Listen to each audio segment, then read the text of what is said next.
It started with a single notification: Diane Keaton dead at 79. For most of the world, it was another tragic Hollywood headline. But for one man, sitting quietly somewhere in Beverly Hills, it was something far heavier. Al Pacino wasn't just losing a co-star. He was losing the only woman who ever truly saw him, and the only one he never had the courage to keep. Reports say that when the news broke, Pacino went silent. No public statement. No camera-ready tribute. Just the kind of silence that comes when you realize there are no more chances left to fix what time has already taken. They met more than 50 years ago, under the blazing lights of the Godfather set. Two unknowns on the edge of legend, both too young to understand how rare it is to find someone who speaks the same emotional language. He was chaos wrapped in brilliance. She was charm balanced by control. Together they were cinematic alchemy, but even alchemy can fade. Their love burned through decades, on and off, wild and unfinished, until one day she asked the question he couldn't answer. Would he ever marry her? He didn't. And that was the last time she waited for him to. Now, after half a century of silence, reports say Al Pacino is haunted by that answer. The love of his life, the woman he once called an amazing soul, is gone. And in her absence, all that's left is the echo of what might have been. Because in Hollywood, you can win every award, play every legend, and still lose the one role that matters most: the chance to say "I love you" before the credits roll. News of Diane Keaton's death hit like a thunderclap no one saw coming. There had been no long hospital stays, no public battles with illness, no quiet warnings hidden between interviews. Just one Friday morning, silence. A family statement, simple and somber, asked for privacy. No cause, no details, just absence. Those who loved her most said her health had declined with terrifying speed. One close friend told People magazine, "She declined very suddenly." It was heartbreaking for everyone who loved her. Even the phrasing, "very suddenly," felt impossible for someone who had seemed so full of life, so stubbornly unstoppable.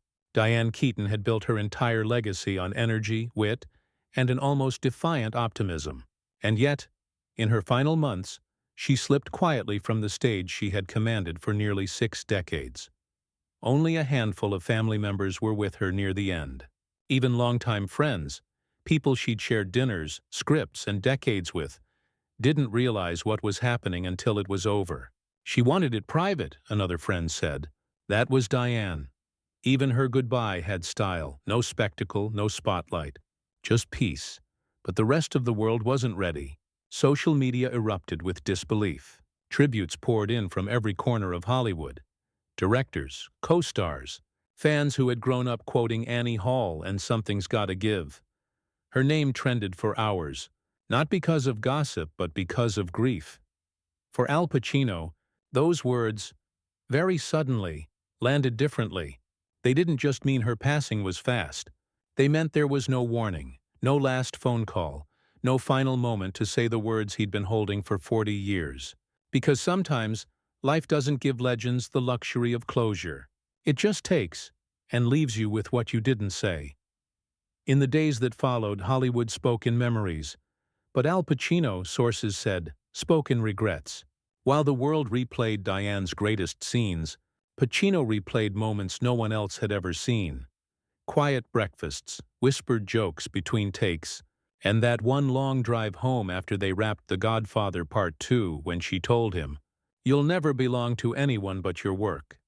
Friends close to Pacino told the Daily Mail that he's been haunted by her memory for years. Looking back, one insider said, Al admits the love of his life was Diane. He always called her an amazing woman. "I know he'll forever regret he didn't make his move when he had the chance." It wasn't that he didn't love her. Everyone around them knew he did.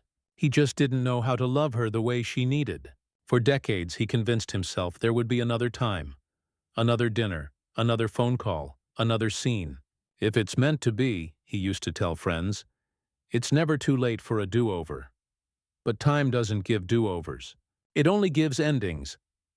Now that phrase, the one he said so casually in interviews and quiet conversations, has turned cruel. If it's meant to be, became an echo that won't stop following him. Because now, it really is too late. What makes it all heavier is how close they still were. Not emotionally, but physically. They lived only a few miles apart in Beverly Hills, but as one source put it, they never spoke. Not once. When someone asked Pacino why, he reportedly said, "There's no need. We said everything that needed to be said." And maybe that was true then. But now, with her gone, he's realizing silence can age into a kind of grief that never ends. Not the loud, public grief that trends online, but the private kind. The one that hits when the phone rings, and you still half expect it to be her. Beverly Hills is small when you think about it. The streets are wide, the houses are hidden behind iron gates, but everyone knows who lives where. For decades, Al Pacino and Diane Keaton were practically neighbors. Two icons separated by just a few winding roads and 1,000 unspoken words. There were nights when their paths nearly crossed. Charity galas, film festivals, the quiet tables at Dantana's where old Hollywood still goes to remember itself. Once a mutual friend swore he saw Pacino glance across the room, spotting her laugh echoing through the dim light. She didn't see him. Or maybe she did, and just didn't want to reopen something that once hurt too deeply. Either way, they never spoke. The same city that once brought them together kept them apart. Fame can do that.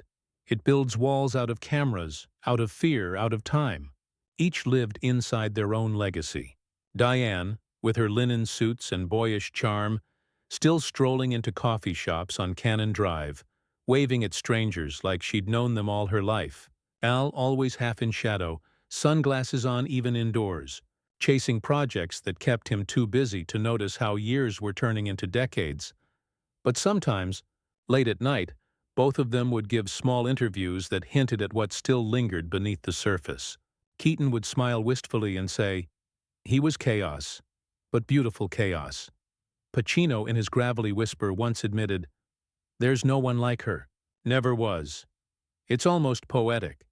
Two people who could command the world's attention, yet couldn't find the courage to knock on a door just a few miles away. The same city that turned them into legends also turned their love story into a ghost that haunted the hills. And yet, those who knew them best say the connection never really died. It just went quiet, like a movie left on pause. And when Keaton's name began trending for all the wrong reasons, Pacino didn't need to search her house or her street to feel her presence.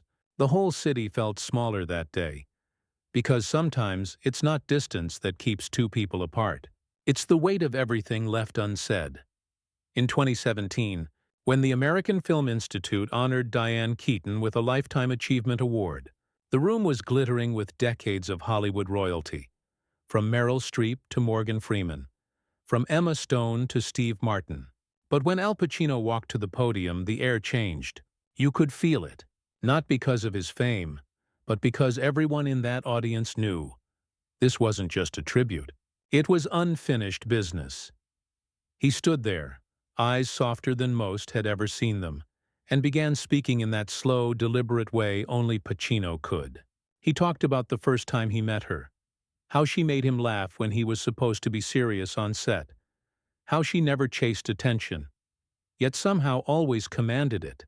He called her an artist in the truest sense, and when he said, "You're a great artist. I love you forever," the crowd rose to their feet. It sounded like an actor's flourish at first, something fitting for an awards night.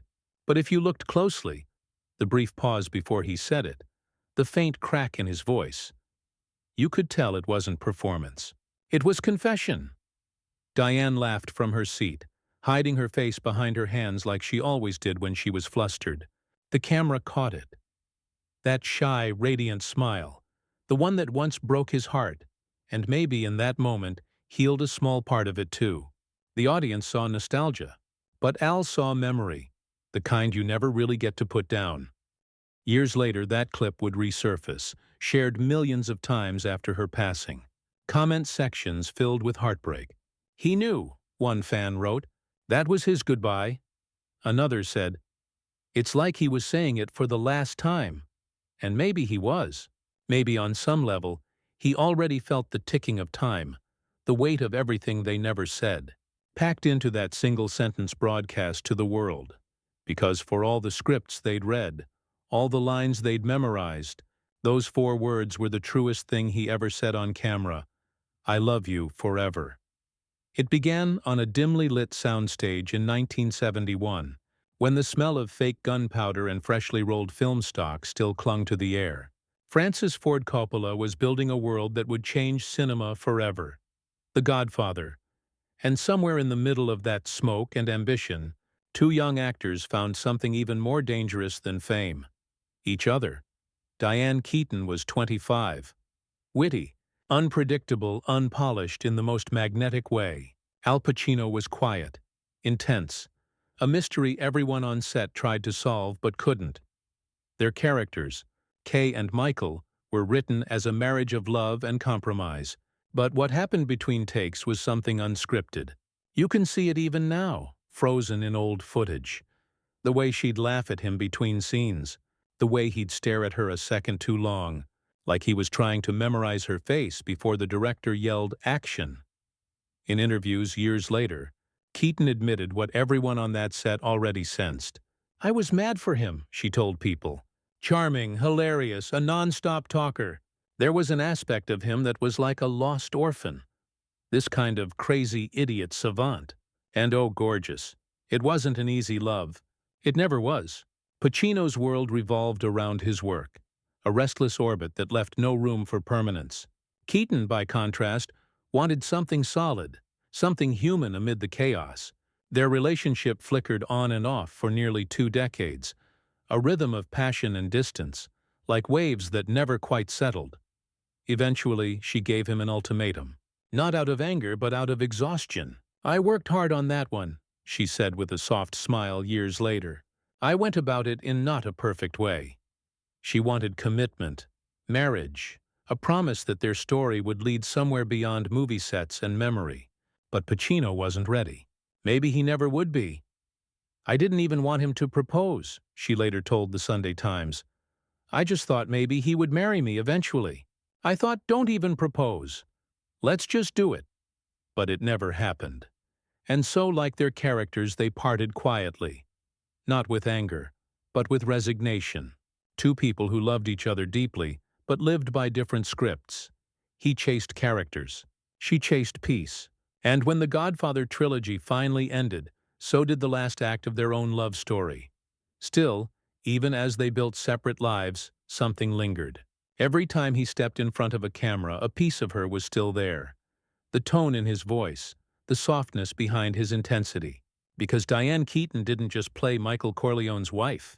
She became the measure of his humanity, both on screen and off. For Diane Keaton, love was never the problem. Permanence was. She once said she didn't want to be anyone's good wife, and she meant it. Long before Hollywood began celebrating independence, Keaton lived it. While other actresses were being typecast as ingenues or muses, she was carving out something radical for her time. A woman who didn't need to belong to anyone to feel complete. Her resistance to marriage wasn't rebellion. It was clarity. In one of her most revealing interviews, she remembered a boy in high school telling her, "One day you're going to make a good wife." She smiled and told him, "No, I don't want to be a wife." It wasn't defiance. It was prophecy. She knew herself too well to pretend otherwise. Even when her love life read like a Hollywood who's who, Woody Allen, Warren Beatty, and, of course, Al Pacino, she stayed true to that conviction. She adored fiercely, but she never surrendered her autonomy. And when she reached her 50s, long past the age Hollywood considers new beginnings, she proved everyone wrong again. She adopted her 2 children, Dexter and Duke, and raised them on her own. No nannies, no spotlight, just Diane, a single mother who traded red carpets for parent-teacher conferences and family dinners. It was the kind of quiet rebellion that defined her. "I didn't need marriage," she once said. "I needed love, and I found it in my children." There was something poetic in that choice. A woman who spent decades searching for a lasting connection finally built her own version of forever, without waiting for anyone to give it to her. And in those years she seemed content. The industry saw her as eccentric. The hats, the layered suits, the quirks. But beneath the laughter and style was a woman who had made peace with her own terms. When asked once about Al Pacino, she smiled that familiar half-smile and said, "It was a blessing we didn't marry. It would have been a nightmare for him." She wasn't bitter. She was honest. "He needed a woman who would take care of him," she said softly. "I needed a man who would take care of me." It was an admission both tender and final. Two people who loved deeply but could never meet in the middle. And yet, even as she spoke about it decades later, you could feel the affection still there, buried beneath years of distance, preserved like film locked in a vault. Because love doesn't always disappear. Sometimes it just changes shape.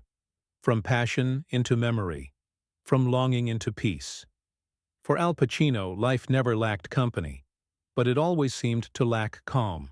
Over the years, he became a father of 4, spread across decades and relationships that came and went like passing seasons.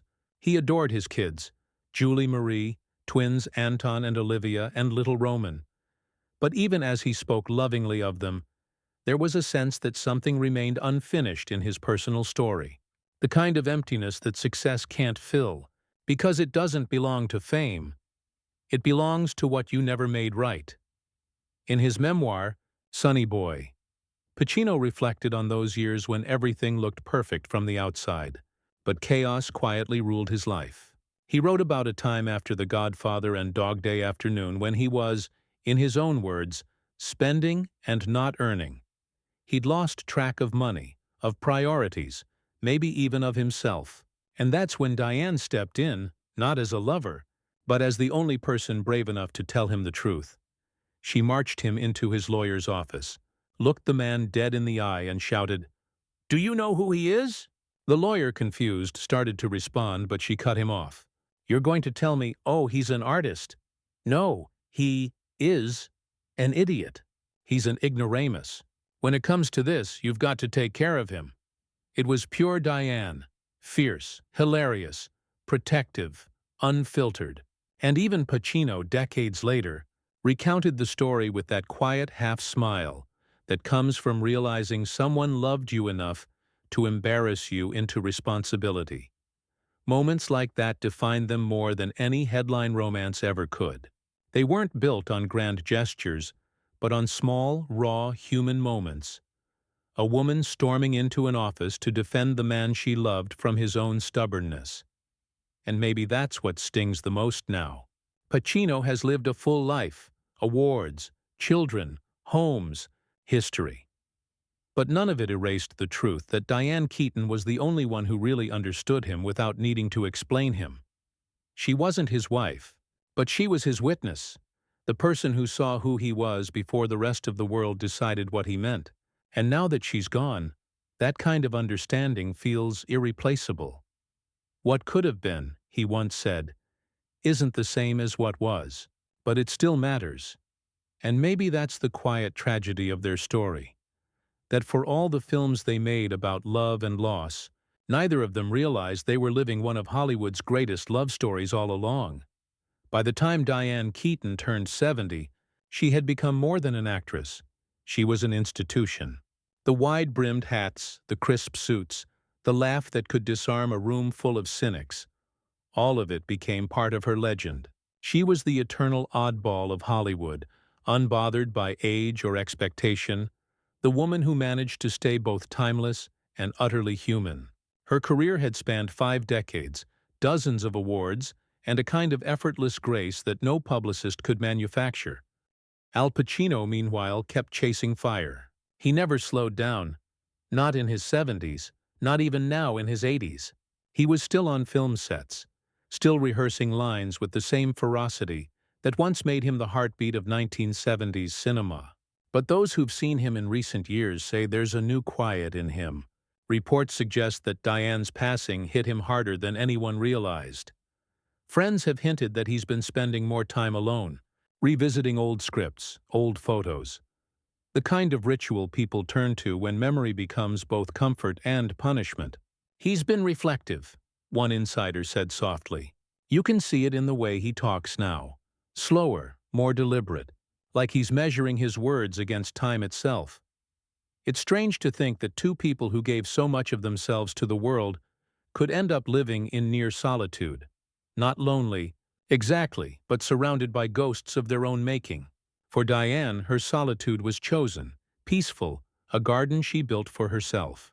For Al, it seems to have crept in quietly, like a visitor who never left. When you look at their lives side by side, it's impossible not to see the symmetry. Two icons, forever linked by art, love, and the choices that kept them apart. She found her peace in motherhood and quiet rebellion. He found his purpose in craft and chaos. But in the end, both were searching for the same thing, something real that wouldn't vanish when the cameras stopped rolling. And maybe that's why her death feels less like an ending and more like the closing of a circle. She once said she didn't believe in forever, that every love, no matter how great, has its own natural ending. But for Pacino, it seems forever came anyway, just not the way he imagined.